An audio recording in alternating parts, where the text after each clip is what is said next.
নমস্কার বন্ধু বান্ধবীসকল, এই মুহূৰ্তত আহি পৰিছে অসমৰ লগতে ভাৰতবৰ্ষৰ এটা গুৰুত্বপূৰ্ণ খবৰ। আজিৰ প্ৰথমটা গুৰুত্বপূৰ্ণ খবৰ। চালানী মাছত বিষাক্ত ফৰ্মেলিন ধৰাৰ পিছতে হস্তম হৈছে মুখ্যমন্ত্ৰী ডক্টৰ হিমন্ত বিশ্ব শৰ্মা। বাহিৰৰ পৰা অহা মাছ বন্ধ কৰি দিয়া হ'ব পাৰে। ফৰ্মেলিন ধৰা পৰাৰ পিছতে মুখ্যমন্ত্ৰীৰ বৃহৎ ঘোষণা। মীন বিভাগৰ সৈতে শীঘ্ৰেই বৈঠকত বহিব ডক্টৰ হিমন্ত বিশ্ব শৰ্মা।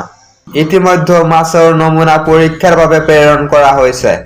ৰিপৰ্ট অহাৰ পিছতে ব্যৱস্থা ল'ব মুখ্যমন্ত্ৰীয়ে।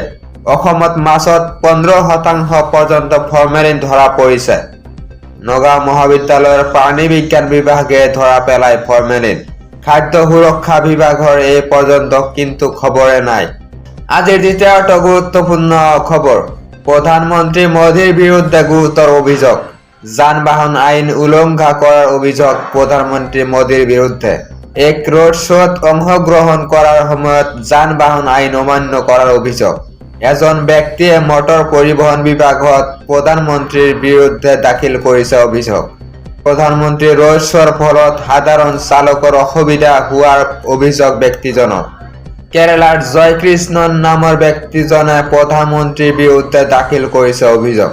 সকলোৰে বাবে আইন সমান আৰু সকলো আইন মানি চলিব লাগে বুলি মন্তব্য ব্যক্তিজনৰ। কোচি আৰু তিৰুৱনন্তপুৰত ৰোড শ্ব'ত অংশগ্ৰহণ কৰিছিল প্ৰধানমন্ত্ৰী নৰেন্দ্ৰ মোদীয়ে। আজিৰ পৰৱৰ্তী গুৰুত্বপূৰ্ণ খবৰ। সুদত টকা দিলে প্ৰশাসনে ধৰিব আপোনাক।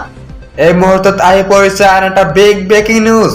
সুদখোৰক বিচাৰি চলিছে আৰক্ষীৰ অভিযান। সুদত টকা দিয়া জানিব পাৰিলে যাব লাগিব জেললৈ। ৰূপহীহাট আৰক্ষীয়ে চলাইছে মাৰাথন অভিযান। সুদৰ নামত দৰিদ্ৰক হাৰাশাস্তি কৰিলে যাব লাগিব কাৰাগাৰলৈ। সুদখোৰ আব্দুল আজিজক ধৰিলে ৰূপহীহাট আৰক্ষীয়ে। আব্দুল আজিজৰ পৰা জব্দ 20খনকৈ উকা দলিলত চহী লৈ আজিজে চলাই গৈছিল সুদৰ বেহা। আজিৰ পৰৱৰ্তী গুৰুত্বপূৰ্ণ খবৰ। আৰক্ষী বিভাগত নাথাকিব শকত সুৰাপায়ী দুৰ্নীতিগ্ৰস্ত আৰক্ষী। শকত সুৰাপায়ী দুৰ্নীতিগ্ৰস্ত আৰক্ষীক বিদায় দিব হিমন্ত চৰকাৰে।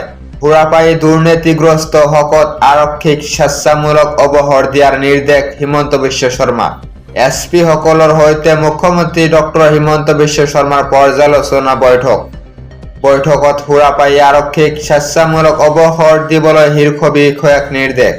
অত্যাধিক মেদবহুল বা দুৰ্নীতিৰ অভিযোগ থাকিলেও বিদায় দিয়াৰ নিৰ্দেশ মুখ্যমন্ত্ৰীৰ। ৰাজ্যৰ আইন শৃংখলা পৰিস্থিতি সকলো দিশৰ পৰা চকুত লগা হোৱাকৈ কাম কৰিবলৈ নিৰ্দেশ মুখ্যমন্ত্ৰীৰ। অপৰাধ নিয়ন্ত্ৰণৰ উদ্দেশ্যে পূব গুৱাহাটীত গঠন কৰা হ'ব আৰু 2খন আৰক্ষী থানা। শীঘ্ৰেই মুকলি কৰা হ'ব অসম আৰক্ষী সেৱা হেতু পৰ্টেল।